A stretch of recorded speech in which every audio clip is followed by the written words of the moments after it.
Hi, I'm Vic Teslin.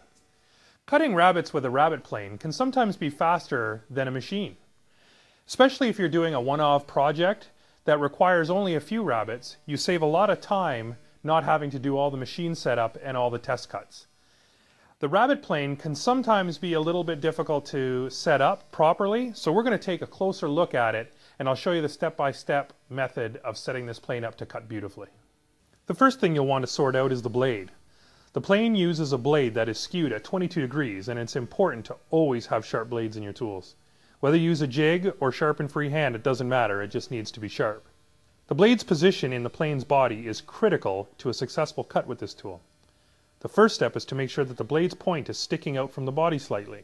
What is slightly? The most I would have the blade protruding is the thickness of a sheet of paper. You'll also want the blade to be parallel in the mouth to make sure your depth of cut is equal. Check out the instructions that came with the plane for the best technique for doing this. While you're setting the blade, now would be a good time to adjust the nicker if you're planning to cut across the grain. Once again, the instructions do a great job at walking you through this process. Adjusting the fence and the depth stop is the next step in preparing the tool for work. The fence will set the width of the rabbet, and the depth stop will control the depth of the rabbet. You can use a rule to set the fence and stop, or you can reference a dimension from an existing piece. In this case, we'll use the precision square to set the depth stop and fence. Okay, now we have the plane set up and it's ready to cut, so let's start making a rabbet.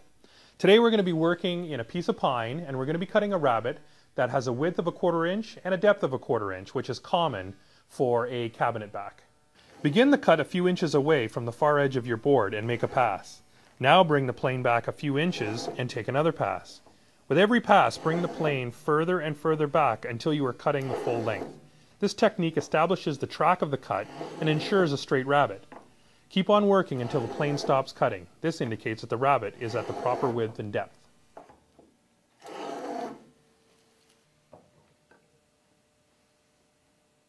So as I said at the beginning of the video, if you're doing a one-off job, the rabbet plane can do a much quicker job at getting your rabbets cut than going through all the setup time.